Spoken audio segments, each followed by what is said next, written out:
Prof Dewi silakan dengan pertanyaannya. Prof Dewi boleh mengajukan pertanyaan. Ya, ditujukan kepada siapa, Prof? Silakan, Prof. Makasih. Begini kan, kasus dugaan ijazah palsu ini kan tadinya wacana publik gitu kan, atau opini publik. Nah, pertanyaannya adalah kenapa opini publik ini dibawa ke ranah sengketa hukum, sehingga kemudian memberikan PR dilema kepada pengadilan. Saya menyambung Pak Dr. Andika tadi. Pasti putusan pengadilan itu kan zero sum game kan, ada menang kalah, gitu loh. Jadi ada dua pertanyaan. Pertanyaan pertama adalah mengapa wacana publik ditarik ke sengketa hukum? Apa alasan dari pihak itu? Itu pertama. Terus yang kedua adalah karena di ranah hukum, di pengadilan, membuat pengadilan dilematis. Ketika memenangkan gugatan, ya gitu kan, gugatan dari pihak Pak Rifai, Pak Jokowi, dianggap kemudian pengadilan tidak netral. Ketika yang menang adalah pihak Pak Gofur, dianggap pengadilan itu berpihak kepada Pak Gofur dan kawan-kawan seperti itu. Kok kan jadi buah si malakama ya, Prof? Iya, itu membuat pengadilan sehingga bisa mengalami delegitimasi. Kena maju mundur kena mundur ini. Maju kena mundur. Inginnya saya sih sebenarnya yang tadinya wacana politik tadi atau konflik politik ya diselesaikan secara politik aja, tidak melalui proses pengadilan.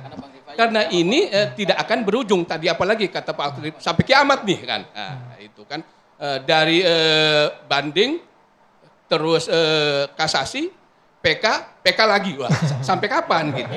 Nah, saya nyambung Prof Romli. Ini pertanyaan satu Mas Andro. Oh, boleh. Masih sama dengan Prof Lili. Untuk kubunya Pak Jokowi ini Bang Rifai dan ini supaya adil Mas ya. Andi ya. Ya, pertanyaan sama. Kalau putusan hukum nanti mengatakan ijazah Pak Jokowi itu palsu, Bapak-bapak akan bersikap seperti apa? Satu, yang kedua, nah ini karena ini judul catatan demokrasi, maka saya ingin sambungkan juga dengan demokrasi. Dalam demokrasi itu, terkadang keabsahan hukum seringkali kalah penting dengan transparansi dan persepsi publik. Nah, saya juga setuju bahwa harusnya ini masalah politik diselesaikan secara politik. Ya, kedemokratisan seorang tokoh itu diuji bukan pada saat dia dipuji, tapi saat dia dipertanyakan. Dalam konteks hari ini adalah Pak Jokowi dipertanyakan oleh publik apakah ijazah Bapak asli atau palsu. Seandainya tadi saya membayangkan yang menyampaikan software itu bukan Mas Andi tapi Pak Jokowi, barangkali ini barang sudah selesai hari ini. Tapi ini kan Pak Jokowi nggak pernah menyampaikan secara terbuka seperti Mas Andi dan Mas Rifai, gitu Mas Andro. Saya boleh jawab dulu ya. Kenapa ini dibawa ke hukum? Jadi ini perdebatannya sudah cukup panjang, Prof. Kami menangani sejak 2022 akhir. Beliau masih presiden, kami digugat oleh Bang Egy Sujana. Ya. Dari situ juga sudah ada wacana-wacana. Ini gimana nih? Nggak selesai. Ya. Apakah kita hanya menghadapi upaya hukum yang dilancarkan kepada kami, atau boleh juga kami melakukan upaya hukum untuk mendapat kepastian. Kami ini sudah digugat 7 kali, di LP 2 kali. Sabar beliau menghadapi itu semua. Ya. Tapi kan ini tidak selesai, terus-terusan, bahkan beliau sudah pensiun pun diangkat lagi. Sehingga waktu itu beliau berpikir adalah, biar ini selesai, saya juga punya anak cucu, saya juga perlu menjaga nama baik. Mungkin ini perlu dilakukan supaya upaya hukum agar apa? Terdapat kepastian. Apakah ijazah ini palsu atau asli? Kedua, beliau juga punya hak asasi sesuai pasal 28 konstitusi gitu ya. Beliau juga bisa menjaga nama baiknya, bahwa dia ini bukan pemalsu surat gitu ya. Apalagi ini berita sudah kemana-mana, sosial media itu kan borderless, semua dari negara mana bisa mengkonsumsi. Jadi akhirnya kita terpaksa melakukan itu pun juga dimulai dengan 2 kali teguran dulu gitu ya. Masih juga berjalan, Pak Jokowi juga masih kasih kesempatan gitu ya, tapi ternyata nggak ada perkembangan, ya terpaksa ini dilaporkan. Sekarang pun juga Pak Jokowi masih menunggu. Apakah ada yang betul-betul setelah melihat, mengakui, minta maaf, ini pun akan dipertimbangkan. Tapi kalau terus diperpanjang terus ya mau tidak mau, agar ada sebuah kepastian, karena bagaimanapun ini negara hukum. Maka hukumnya yang menjawab. Nah, kedua saya menjawab yang dari beliau ya. Intinya tunjukkan saja selesai. Saya coba ingatkan, Mas Gibran itu sudah nunjukkan loh berapa tahun yang lalu. Nggak selesai. Bang Andromeda, Jadi gini ya, saya jawab tadi. kesalahan dari sebentar. Bang. Saya Dan jawab tadi. yang memainkan ini bisa ada banyak kepentingan politik, banyak pihak bisa bermain terus menerus. Mau sampai kapan? Apakah memang kita mau bilang setiap mantan presiden seumur hidupnya harus siap dihina, dimaki-maki, difitnah tanpa boleh menjaga nama baiknya? Alasan yang itu kita bangun. saya masih punya pertanyaan besar. Alasan normatif dan alasan demokratis apa yang Pak Jokowi punya sehingga beliau belum mau untuk menunjukkan ijazahnya secara terbuka kepada publik? Oke. Jadi intinya gini, kalau untuk masyarakat sebenarnya dari waktu itu juga siap dibuka. Tapi jujur saja, karena ini sudah masuk ke arena hukum, maka ada aturan-aturan main yang harus diikuti. Kedua, kami juga tidak mau, kami tunjukkan justru ini menjadi senjata untuk terus mempermainkan dari pihak para tersangka. Jadi ini lebih kepada strategi hukumnya. Tapi sekali lagi loh, Pak Jokowi sudah janji berkali-kali di media, di persidangan, dia akan tunjukkan ijazah ini kepada publik. Jadi masyarakat bisa mengikuti langsung, bisa melihat langsung, bisa melakukan juga kajian-kajian ya. Tapi kembali lagi, kenapa di sidang? Karena itu forum yang tepat. Kenapa? Karena kami sudah keburu masuk ke proses hukum. Hanya itu sebenarnya persoalannya. Mungkin saya tambah tadi Pak Bang Tri kan menanyakan bagaimana kalau kami ya sebagai relawan dan juga banyak pendukung-pendukung Pak Jokowi kalau terjadi seperti itu. Dengan keyakinan penuh kami itu tidak akan terjadi. Kalau Pasti itu terjadi asli. Bang, kalau Kenapa? terjadi Bang Andi Aswan. Kalau Saya terjadi, katakan tidak terjadi. susah nerima nih Ini kayaknya. bukti bahwa Ya kan? apapun hasilnya, Karena die hard Pak Jokowi Dika, tetap jadi die hard.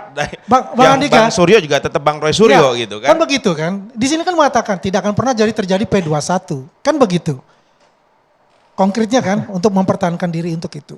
Nah kalau kita tanyakan dengan 700 alat bukti itu, dengan institusi dari pemerintah yang mengatakan ini asli. Bang Andi, sorry. 700 Sebentar. alat bukti itu, Tunggu 700 sebentar. Ini alat kan bukti kita yang mana dapat ya Bang? informasi ini kan juga. Enggak. Ini supaya jangan menyesatkan publik nih. Gimana? Tadi Bang Andi mengatakan ada 700 alat bukti. Hukum acara kita tidak mengenal 700 alat bukti loh. Barang bukti, sorry. Itu Saya kalau kan bukan clear orang itu. hukum ya. Iya. Mas, terima kasih Supaya koreksi. jangan menyesatkan. Karena gini, Terima kasih koreksi. penggunaan Saya istilah lanjutin di dulu. dalam ilmu hukum itu Saya lanjutin akan dulu. menentukan kualitas daripada penegakan hukum. Jadi kalau Bang Andi salah mengutip alat bukti dan barang bukti, itu perlu saya Oke luruskan. ya, gitu. terima kasih informasinya. Barang bukti, 700 barang bukti itu. Dan juga institusi yang mengeluarkan ijazah juga mengatakan itu asli.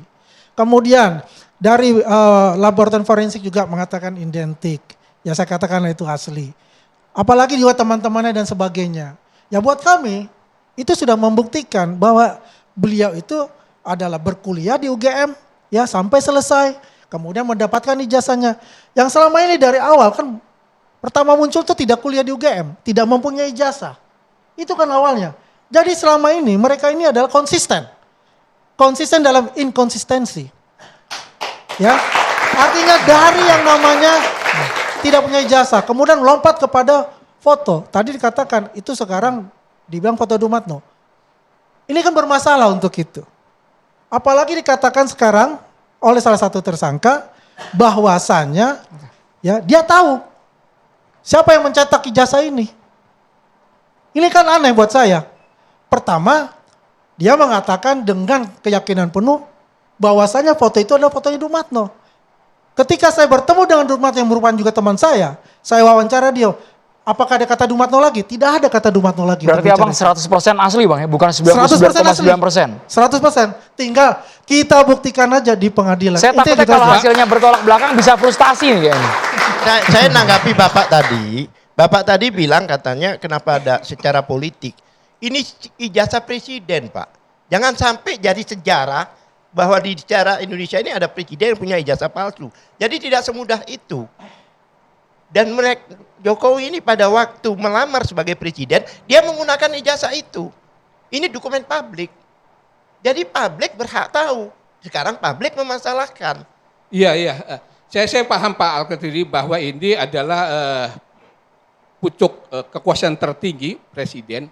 Tapi problemnya kan ada dua. Pertama, di akar rumput ini kan terjadi polarisasi.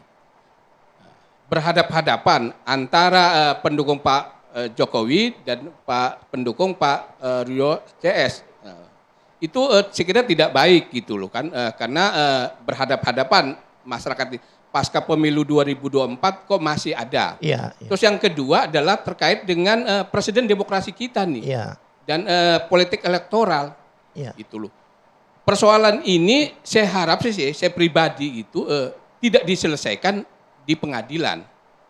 Karena menunjukkan kedewasaan baik pihak Bang Andi nih, Pak Jokowi maupun pihak Pak Rudolf CS.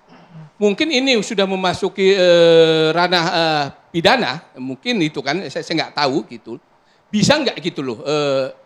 Hal ini tidak P21 lagi, ya? gitu, di P21. Ada semacam konsensus gitu, ada semacam konsensus diselesaikan. Kita kan bangsa katanya musyawarah mufakat, kekeluargaan dan lain sebagainya.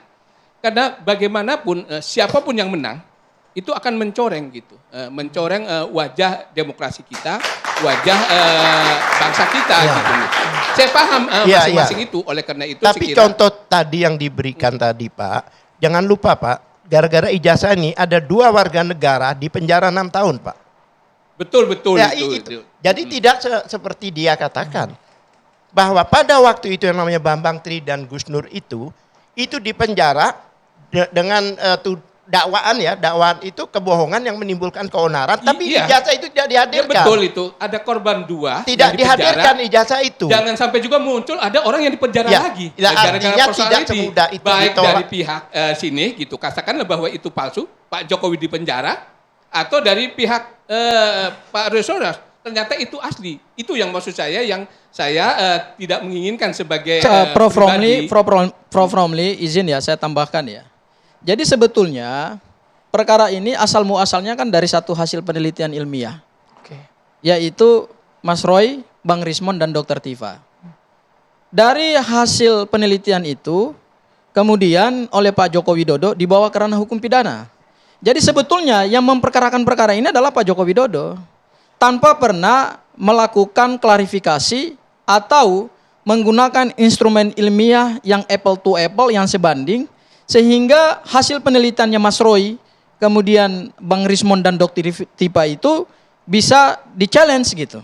Tetapi ujuk-ujuk kemudian Pak Joko Widodo mengambil satu langkah hukum yang menurut kami itu justru ya tadi akhirnya akan ada muncul korban-korban baru lagi gitu ya. Nah, kenapa ini dibawa ke ranah hukum pidana? Menurut saya sebetulnya Pak Jokowi kalau sebagai seorang mantan presiden dan kemudian ada Pak Bang Rifai sebagai kuasa hukum, kan harusnya bisa memikirkan dan memberikan advice hukum yang tepat bahwa hukum pidana itu kan adalah hukum publik yang sifatnya keras. Dan itu asasnya kan asas ultimum remedium. Artinya di dalam penegakan hukum, pidana itu selalu diambil sebagai choice terakhir. Sebagai the last resort. Sebagai pilihan hukum terakhir. Tanpa pernah Pak Jokowi melakukan klarifikasi, menghadirkan membuka ijazahnya kepada publik, tetapi kemudian membawa ini ke ranah pidana. Kenapa kami melihat bahwa ini nanti ujungnya adalah kriminalisasi? Karena pidana itu berdasarkan pasal 10 KUHP, itu kan ancamannya berat. Ancaman pokok terberat dalam pidana itu kan ada penjara, kemudian ada hukuman mati. Ya, itu pasal 10 KUHP mengaturnya begitu. Jadi bukan sekedar memberi pelajaran. Bukan, ini bukan sekedar membeli pelajaran ini. Tetapi Pak Joko Widodo menarik ini ke ranah hukum pidana justru adalah untuk menghindari sikap kenegarawanan beliau membuka ijazah ini kepada publik yang hari ini dipertanyakan. Saya pikir karena ini sudah masuk ke ranah hukum pidana, maka menurut saya ya sudah kita hormati saja. Bang Rifai Karena harus ditanggapi, terhadap Patria semua Andika. Kita harus jeda dulu di catatan demokrasi pemirsa.